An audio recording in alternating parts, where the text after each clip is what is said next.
नमस्कार, राम राम लाडलो। मैं कुमार राकेश और आज आपके लिए परसेंटेज की थर्ड क्लास लेके आया हूँ। कल आप तक आपने सेकंड क्लास और फर्स्ट क्लास अपलोड कर दी है या आज थर्ड क्लास अपलोड हो जाएगी। और कल तक आपने कुछ क्वेश्चन किए थे, उस क्वेश्चनों के बारे में मैं दोहरा देता हूँ। फिर आप आज अच्छे अच्छे क्वेश्चन लेके आया हूँ और विविध प्रकार के क्वेश्चन होंगे। सभी मिक्स प्रकार के क्वेश्चन चलेंगे आज, जिसमें अच्छे और हाई लेवल के क्वेश्चन दोनों मिक्स में आएंगे। और कल आप तक आपने क्या क्या पढ़ा था वो क्वेश्चन आज फिर से 5 मिनट के लिए मैं दोहरा देता हूँ और फिर चलते हैं अगले नए क्वेश्चनों की ओर जो कि आज कराने जा रहा हूँ। कल आपने क्या पढ़ा था? कल आपने कुछ तो इस प्रकार के क्वेश्चन किए थे कि किसी व्यक्ति की आय कुछ भी दी हो। पहले मान लिया आपने पहले व्यक्ति की आय 100 थी और उसकी बचत कितनी थी। उसकी बचत मान लो पहले 10 थी और उसकी बचत खर्च उसका खर्च 90 हो गया। कुल व्यक्ति पहले उसकी आय 100 थी, खर्च उसका 90 था और बचत उसकी 10 थी। बाद में उस व्यक्ति की आय में वृद्धि हो गई। कितनी हो गई वृद्धि? मान लो आप उस व्यक्ति की आय में 20% की वृद्धि हो गई। कितनी की हो गई? 20% की वृद्धि हो गई। तथा बचत में 20% की वृद्धि हो गई। बचत में 20% की और वृद्धि कर दी गई तो उसके खर्च पर क्या प्रभाव पड़ा? उसके खर्च पर क्या प्रभाव पड़ा? बचत में 20% की वृद्धि करेंगे तो 10 पे 20% की वृद्धि करेंगे तो ये 12 हो जाएगी। और खर्च पर क्या प्रभाव पड़ा ये हमसे कल वाले क्वेश्चन में पूछा था। तो इस प्रकार के क्वेश्चन में हम कैसे निकालेंगे कि ये आय में 20% की वृद्धि और बचत में 20% की वृद्धि हुई है और खर्च पर प्रभाव हो जाए। तो पहले हम खर्च को निकालेंगे। खर्च कैसे निकालेंगे? ये 120 है, क्या है? 120 है और इस ये 12 है आपके। 120 से 12 घटाएंगे, क्या घटाएंगे? 12 कितना बचा? 108 बचा। कितना? 108। तो खर्च कितना बढ़ गया? खर्च कितना बढ़ गया? तो खर्च इसका 18 बढ़ गया। कितना? 18। किस पर बढ़ा है ये 90 पे बढ़ा है। किस पे? 90 पे। प्रतिशत निकालने के लिए 100 से मल्टीप्लाई करेंगे। इस प्रकार से हम काट देंगे इसको। 9 दूनी 18। तो उसके खर्च पर भी 20% का प्रभाव पड़ा। उसका खर्च भी 20% बढ़ गया। इस प्रकार के क्वेश्चन हमने कल किए थे। तो लास्ट आपका क्वेश्चन ये किया था कि हमने कि राम और श्याम का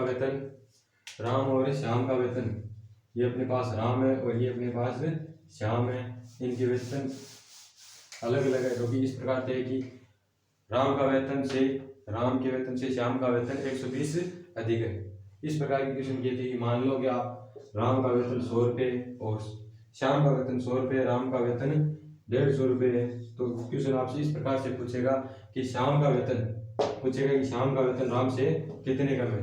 क्या पूछेगा? कि श्याम का वेतन राम के वेतन से कितना कम है। तो भी हम इस प्रकार से कहते हैं कि कितना कम है? ये 50 कम है। किससे कम है? राम से कम है। किससे कम है? राम से कम है। प्रतिशत निकालने के लिए 100 से मल्टीप्लाई करेंगे। इसको कैंसिल कर देंगे। 2 आ गया, ये 3 आ गया और ये 100/3। इस प्रकार से 33 से 1/3% कम है। एक तो इस प्रकार से क्वेश्चन पूछा जाएगा। दूसरा इस प्रकार से पूछा जाएगा कि राम का वेतन श्याम के वेतन से कितना अधिक है। राम का वेतन श्याम के वेतन से 50 अधिक है। किससे अधिक है? श्याम से अधिक है। और मल्टीप्लाई के लिए 100 से मल्टीप्लाई करेंगे। 100 से 100 कैंसिल, ये 50% राम का वेतन श्याम से अधिक है। इस प्रकार के क्वेश्चन किए थे हमने और आज अच्छे अच्छे क्वेश्चनों की ओर चलेंगे। आज का क्वेश्चन आपका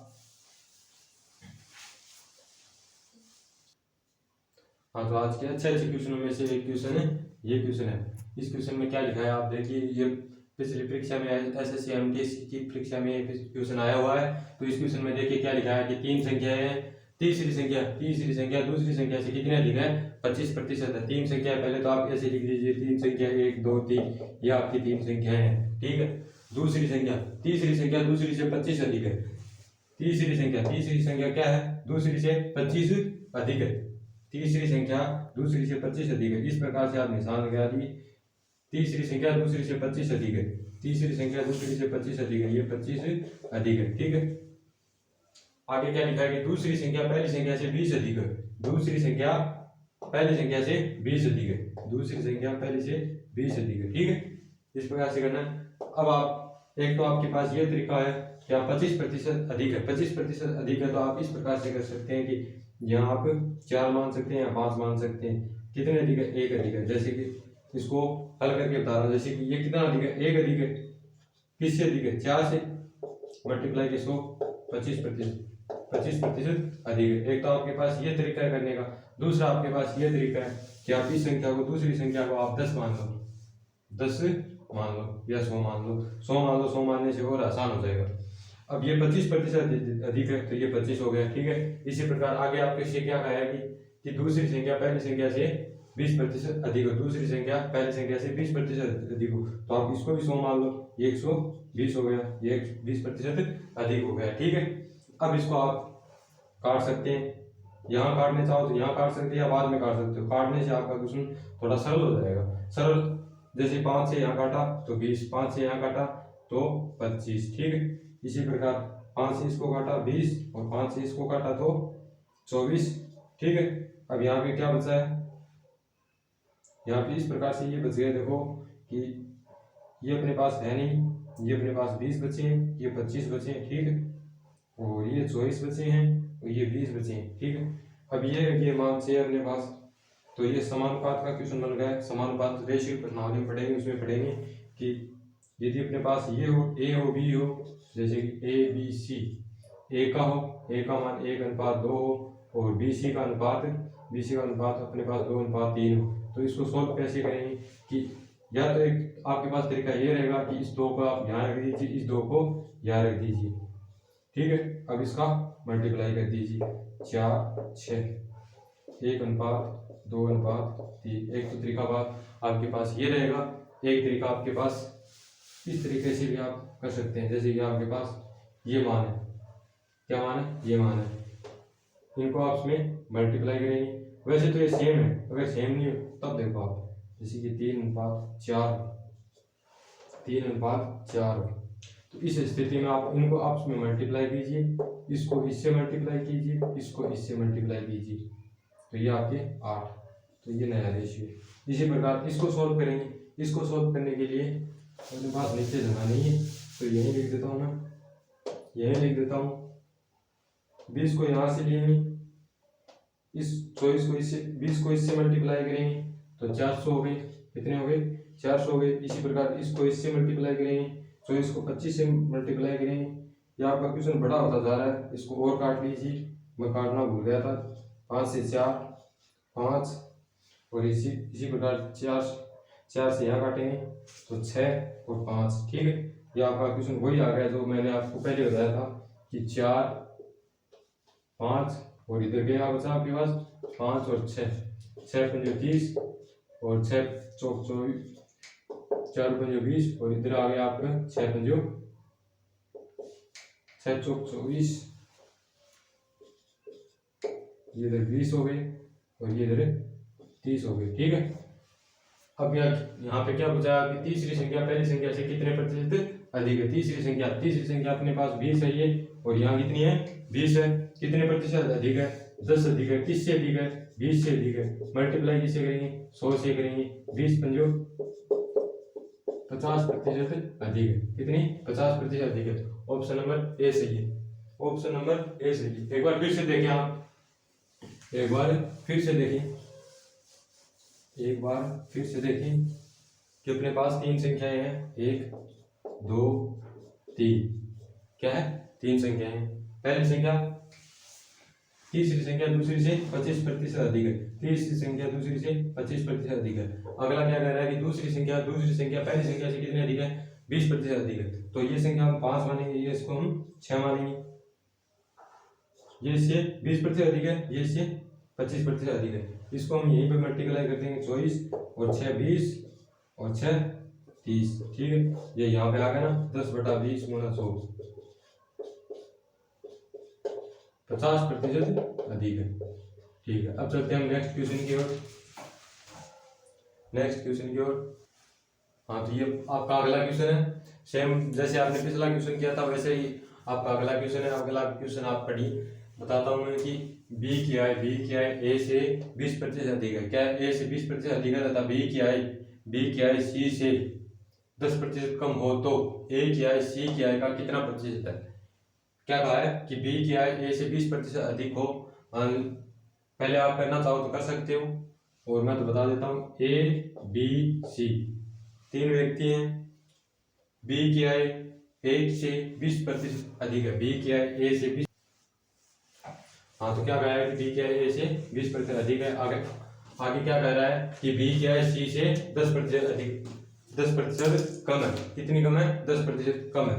ये इससे 10% कम है। तो आपने यहाँ 10 मानना, मान लो आप 10 है तो ये 12 हो गई। इसको आप 10 मान रहे हो तो ये कितनी 10% कम, तो ये 9 हो गई। इनको और छोटा करने चाहो, छोटा रूप लेना चाहो तो आपको इसको 2 से डिवाइड करेंगे तो ये 5 हो जाएगी, ये 6 हो जाएगी। इसी प्रकार ये आपकी छोटा, इसको हम छोटा कर नहीं पाएंगे, इसको हम छोटा कर नहीं पाएंगे। अब आगे क्या होगा, इनको सरल करेंगे। 9 छके 54, कितना 54। इधर कितना होगा 9 पंजो 45, और इधर कितना होगा 6 10 60। ठीक है। अब क्वेश्चन क्या कह रहा है, अब अपने पास ये रेशियो आ गया है। अब जो भी आपसे पूछेगा उस क्वेश्चन का आप आंसर आसानी से दे पाएंगे। इसमें पूछा है कि ए की आय सी की आय का कितना प्रतिशत है। ए की आय सी की आय का कितना प्रतिशत है। मान लो टोटल सी की आय कितनी है 60, और पूछ क्या रहा है कि ए की आय इसका कितना प्रतिशत है, तो इसको हम ऊपर लिखेंगे और प्रतिशत ज्ञात करने के लिए 100 से मल्टीप्लाई करेंगे। तो 15 से इसको डिवाइड करेंगे 4, 15 से इसको डिवाइड करेंगे 3, 4 से इसको डिवाइड करेंगे 25 बार 25 थी 75, 75% ए की आय सी की आय का है। यह आपका ऑप्शन नंबर 3 सही है। और अब चलते हैं हम नेक्स्ट क्वेश्चन की ओर। हाँ तो ये आपका नेक्स्ट क्वेश्चन है। नेक्स्ट क्वेश्चन देखिए कि किसी ड्रम में 250 लीटर तेल है। 250 लीटर तेल है, इसमें से 12% तेल टपक कर बाहर आ जाता है।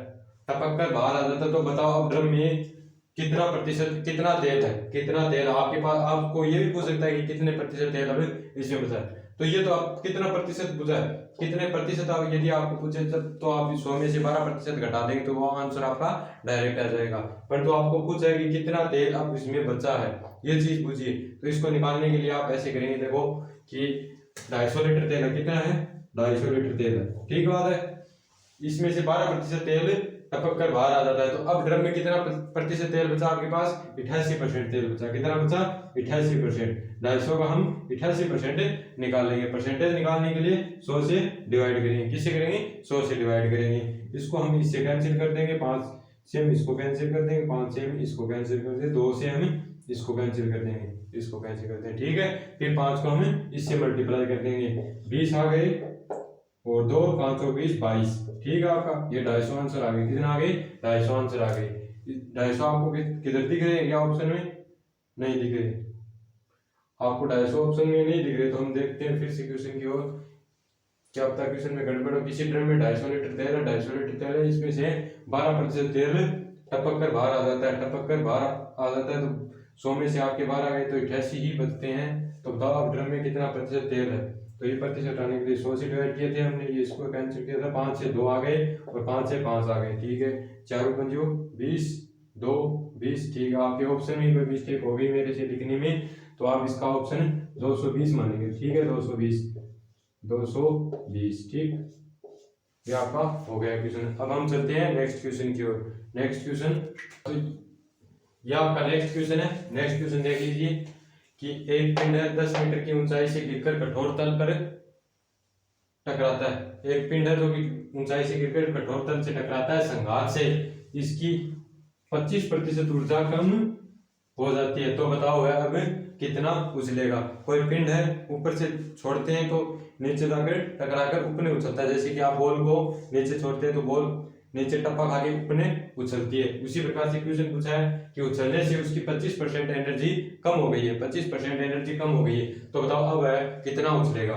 तो आपके पास मान लो पहले दिया कितना है 10% की ऊंचाई, 10% की दी गई है। पहले वह 100% उछलता था, पहले उसको 100% उछलता था, तो उसकी 25% एनर्जी कम हो गई है। तो अब वह कितना उछलेगा 75%। 75% हम 10 का 75% निकाल लेंगे। 75% निकालने के लिए 75 लिखा आपने, और प्रतिशत निकालने के लिए हम 100 से डिवाइड करेंगे। 10 से ये कैंसिल और ये 7.5 मीटर उछलेगा। कितना उछलेगा 7.5 मीटर उछलेगा। ये फ्रेंड्स मैं आपको अच्छे क्वेश्चन करा रहा हूँ, आप वीडियो को देखते रहें, लाइक करें, सब्सक्राइब भी करें और हम आगे अच्छे अच्छे क्वेश्चन कर रहे हैं। अगला क्वेश्चन देखिए आप जल्दी से जल्दी। हाँ, तो ये आपका नेक्स्ट क्वेश्चन है। नेक्स्ट क्वेश्चन देखिए क्या है कि वर्तमान जन्म दर प्रति 1000 32 है। वर्तमान जन्म दर कितनी है? 32 है। और जबकि मृत्यु दर प्रति 1000 11 है। वर्तमान जन्म दर प्रति 1000 पर जनसंख्या को हम काउंट करते हैं। ये आपकी जन्म दर 32 है और मृत्यु दर 11 है। जनसंख्या बढ़ोतरी के संदर्भ में कितने प्रतिशत की वृद्धि हुई, ये आपसे पूछा है। तो आप वीडियो को पॉज करके क्वेश्चन को स्वयं करना चाहे तो स्वयं कर सकते हैं। और मत आगे देखिए कि इसमें क्या कहा है कि प्रति हजार आपकी जनसंख्या कितनी है? प्रति 1000 जनसंख्या वृद्धि कितनी है? 32। कितनी? 32। यह आपकी जन्म दर है 32। और मृत्यु दर कितनी है आपकी? मृत्यु दर कितनी है? मृत्यु दर कितनी है लाडो? यह है 11। आपकी मृत्यु दर कितनी है? 11। तो आपकी जनसंख्या कितनी बढ़ रही है? 21 बढ़ रही है। 21 से आपकी जनसंख्या बढ़ रही है लाडो। यह जनसंख्या कितने पर बढ़ रही है? 1000 पर बढ़ती है।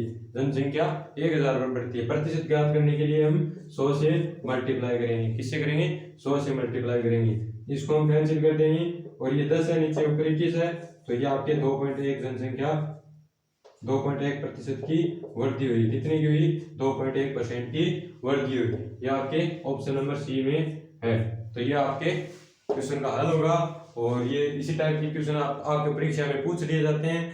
और हर टाइप के जितने भी परीक्षा एमटीएस और जीटी रेलवे में आए क्वेश्चन जो आपकी परीक्षा की दृष्टि से इम्पोर्टेंट है, जिनको वापस आने की संभावना होती है, उन क्वेश्चनों को मैं लेके आ रहा हूँ। और आपके नेक्स्ट क्वेश्चन की ओर चलते हैं। नेक्स्ट क्वेश्चन, हाँ, तो ये आपका क्वेश्चन है अगला क्वेश्चन में क्या कहा है कि ये देखिए कि एक शहर में वयस्कों में से 30% निरक्षर है। वयस्कों में 30% निरक्षर है, जबकि बच्चों में 80% साक्षर है। कितने? 80% साक्षर है। यदि वयस्कों एवं बच्चों का अनुपात 3:4 है, तो जनसंख्या में कितने प्रतिशत साक्षर है? कितने प्रतिशत साक्षर है? कितने प्रतिशत साक्षर है? ठीक है, ये पूछा आपसे। तो हम कैसे करेंगे कि ये इधर तो लिख लेंगे साक्षर और इधर लिख लेंगे निरक्षर। ठीक है, क्या कह रहा है कि एक शहर में वयस्कों में वयस्क, ये अपने पास वयस्क हो गए, क्या हुए? वयस्क। और ये बच्चे हो गए। ठीक है, बच्चे। अब जैसे जैसे क्वेश्चन कर रहा है वैसे वैसे चले। 30% निरक्षर है। 30% निरक्षर है। कौन है? वयस्क। तो 70% क्या हुए? साक्षर। 70% वयस्क साक्षर है और जबकि 30% निरक्षर है, बिना पढ़े हुए। आगे का क्या कहा है कि जबकि बच्चों में 80% साक्षर है। बच्चों में 80% क्या है? पढ़े लिखे हैं और 20% फेल हो गए। ठीक है, 20% पढ़े लिखे नहीं है, ये समझिए आप। और आगे क्या कहा है कि जनसंख्या में कितने परसेंट साक्षर है, ये पूछा अपने पास। और अपने पास अनुपात क्या दिए इनके? वयस्क एवं बच्चों का अनुपात। वयस्क कितने अपने पास? 3। और इनका अनुपात 3:4 में दिया है। यदि हम ये अनुपात लेके चलेंगे तो क्वेश्चन को करना कठिन होगा। इसको हम 300 मान सकते हैं, इसको हम 400 मान सकते हैं, मानने को हम 30 भी मान सकते हैं, इसको 30 और इसको 40 मान सकते हैं, परंतु हम 300 और 400 मान के चलते। क्वेश्चन आसान हो जाता है, इनसे कैंसिल करना चाहिए, वो आसान हो जाता है। इसके कारण हम इसको 300 और इसको 400 मान सकते हैं। अनुपात में कोई संख्या का कोई प्रभाव नहीं पड़ता है। जैसे अपने पास ये है कोई अनुपात 4:5 है, मान लो 40:50 कर लेता हूँ, तो इस अनुपात में कोई प्रभाव नहीं पड़ा। इसको हम वापस भी कैंसिल कर सकते हैं। परीक्षा दृष्टि से ऐसा मानना आसान होता है। चलते हैं क्वेश्चन की ओर। तो ये अपने पास 300 हो गई, ये अपने पास 400 हो गई। अब अपने पास क्या पूछा है कि कितने परसेंट साक्षर है, इसमें हम निकालते हैं। पहले 300 अपने पास वयस्क है, 300 अपने पास वयस्क है। साक्षर कितने परसेंट है? 70% साक्षर। इसके परसेंट निकालेंगे, 100 से डिवाइड करेंगे और 7 के 21, 210 व्यक्ति, 210 वयस्क जो कि अपने पास क्या है? साक्षर। इसी प्रकार बच्चे कितने साक्षर है? टोटल बच्चे अपने पास 400 है और 80% बच्चे साक्षर है, मतलब पढ़े लिखे हुए हैं। ये हम 100 से डिवाइड करेंगे, 100 से 100 कैंसिल, 832 क्या हुए? 832। 320 बच्चे अपने पास पढ़े लिखे हैं। ये टोटल कितने हो गए? इनको टोटल काउंटिंग करेंगे तो टोटल इनका टोटल होगा 2, 3, 5, 530 व्यक्ति अपने पास पढ़े लिखे हैं। कितने हैं टोटल अपने पास? इधर वयस्क और बच्चे टोटल कितने हैं? 700 में से 530 अपने पास पढ़े लिखे हैं। और कितने प्रतिशत है ये, इसको निकालेंगे हम 100 से डिवाइड करेंगे, इसको कैंसिल करेंगे, 7 7 गुणे 49, 7 7 गुणे 49, 4 40, 7 5 35, 5 बचे 50, 50 में से 7 से और डिवाइड करेंगे, 7 7 गुणे 50, 1 बचा, 7 1 50। ये किस ऑप्शन में दिखाई दे रहा है? 75.1%। 75.1% आपको किस ऑप्शन में दिखाई दे रहा है? Option number 3। ऑप्शन नंबर 3 आपको का राइट आंसर होगा। 75.71% आपका इसका राइट आंसर होगा। इसमें इतने व्यक्ति पढ़े हुए। अगर निरक्षर पूछ ले तो निरक्षर आप यहीं पे क्वेश्चन में निकाल सकते हैं। पहले तो इसका 30% निकालेंगे और इधर इसका 20% निकालेंगे। इस प्रकार से हम इसका 50 जितने इसका निकलता है वो हम 700 के मान रख देंगे और 100 से मल्टीप्लाई कर देंगे, वो इसका निरक्षर प्रतिशत आ जाएगा। अब चलते हैं हम नेक्स्ट क्वेश्चन की ओर। नेक्स्ट क्वेश्चन आपका यह आपका क्वेश्चन है। इस क्वेश्चन में क्या लिखा है देखिए, एकदम आसान क्वेश्चन है। यदि x का 48% y के बराबर हो, यदि y के 80% के बराबर हो तो x अनुपात y पूछा है आपसे। कितना पूछा है? x अनुपात y पूछा है। यदि x का 48% y के कितने के बराबर है? 80% के बराबर है। 80% के बराबर है। यहाँ पे अपने पास प्रतिशत है, प्रतिशत को हटाने के लिए 100 से डिवाइड करेंगे, नीचे से नीचे 100 कैंसिल हो जाएगा, तो इसको मैंने नहीं लिखा। और इधर इसको हम 8 से काटेंगे, 8 छिके 48 और 8 ढाई 10, ठीक है। ये 10 बार कट गया। ये x अनुपात y, x बटा y, इसको हम कैसे लिख सकते हैं? 10/6, 2 से काटेंगे हम, ये 5 बार, ये 3 बार, तो x अनुपात y आपका कितना आ गया? 5:3। x अनुपात y कितना आ गया आपके पास? 5:3। एक बार फिर से देख लीजिए, x का कितना है? 48% हटाने के लिए हम यहाँ से 100 करेंगे। इसे यदि ये 80% है, इसको भी हटाने के लिए हम 100 करेंगे, तो ये 100 से 100 अपने नीचे से नीचे कैंसिल हो जाएंगे। और इधर 8 से काट दिया है, तो ये आपके पास x अनुपात y 5:3 हो गया, ठीक है। अब चलते हैं नेक्स्ट क्वेश्चन की ओर। हाँ तो ये आपका नेक्स्ट क्वेश्चन है। तो फ्रेंड्स लाभ लो, देखो आपका नेक्स्ट क्वेश्चन क्या है। नेक्स्ट क्वेश्चन बड़ा ही अच्छे तरीके का क्वेश्चन है, बहुत ही बार बार पिटा हुआ क्वेश्चन है, जो कि बार बार परीक्षा में देखने को मिलता है। एक परीक्षा में क्या लिखा है कि एक परीक्षा में 80% विद्यार्थी अंग्रेजी में, 85% विद्यार्थी मैथ में तथा 75% विद्यार्थी दोनों विषयों में उत्तीर्ण हुए। 75% विद्यार्थी दोनों विषयों में उत्तीर्ण हुए। यदि दोनों विषयों में अनुत्तीर्ण विद्यार्थी मतलब फेल विद्यार्थी 40 विद्यार्थी है, तो परीक्षार्थियों की संख्या कितनी है? मतलब उस परीक्षा में कितने परीक्षार्थी परीक्षा में बैठे थे, ये आपसे पूछा है। ये आपके ऑप्शन है 340, 380, 390 और 400। वीडियो को पॉज करके आप स्वयं भी कर सकते हैं। और ये देखिए आप किस प्रकार से करेंगे। एक परीक्षा में 80% विद्यार्थी अंग्रेजी में, इंग्लिश में 5 विद्यार्थी कितने हैं? इंग्लिश में 5 विद्यार्थी अपने पास कितने हैं? 80%। कितने हैं? 80%। इसी प्रकार आगे क्या लिखा है कि मैथ में 5 विद्यार्थियों की संख्या कितनी है? मैथ में 5 विद्यार्थियों की संख्या कितनी है? 75%। और आगे क्या लिखा है कि 75% विद्यार्थी दोनों विषयों में अनुत्तीर्ण है। दोनों विषयों में पास कितने हैं? 75%। आपके पास आगे क्या दिया कि दोनों विषयों में अनुत्तीर्ण 40 विद्यार्थी है। 40 विद्यार्थी क्या है? फेल है, ठीक है। इधर आपको प्रतिशत में मान ज्ञात करना होगा। प्रतिशत में मान ज्ञात करके हम 100 से मल्टीप्लाई करके इसका आंसर निकाल सकते हैं। अपने पास 75% विद्यार्थी क्या है? दोनों विषयों में पास है, तो 25% विद्यार्थी क्या हो गए? 25% विद्यार्थी फेल हो गए। किस में हो गए? दोनों विषयों में।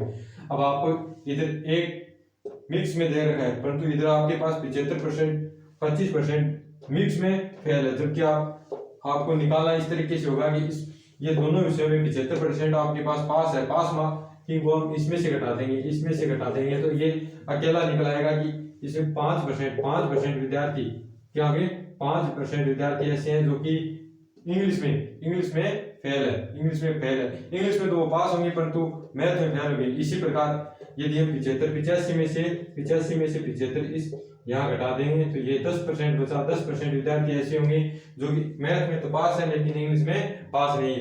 इनका टोटलिंग कितना हुआ? इनका टोटलिंग 15% हुआ। 15% विद्यार्थी ऐसे हैं जिसमें जो कि एक विषय में पास है लेकिन दूसरे विषय में पास नहीं है। क्या कि एक विषय में तो पास है, दूसरे विषय में पास नहीं है। और दोनों विषय में दोनों विषयों में फेल कितने हैं 25%। यदि 15% को हम 25 में से घटा देंगे तो 10% बचेगा। 10% क्या होगी कि दोनों विषयों में अनुत्तीर्ण विद्यार्थी होंगे, दोनों विषयों में अनुत्तीर्ण विद्यार्थी होंगे। अनुत्तीर्ण विद्यार्थी वहां तो अपने पास 40 है, जबकि प्रतिशत में मान अपने पास कितना है 10 का, और परसेंटेज निकालने से 100 से मल्टीप्लाई करेंगे, 10 से इसको कैंसिल करेंगे, ये अपने पास 400 बच गए। कितने बच गए 400। तो 400 विद्यार्थी उस परीक्षा में बैठे थे। कितने बैठे थे 400 विद्यार्थी। और चैनल को लाइक करें, सब्सक्राइब करें। चल ये आपका 3rd क्लास होगी, कल आपकी 4th क्लास होगी। चैनल को लाइक करें, सब्सक्राइब करें। ठीक है, राम राम, गुड लक भाई, गुड नाइट।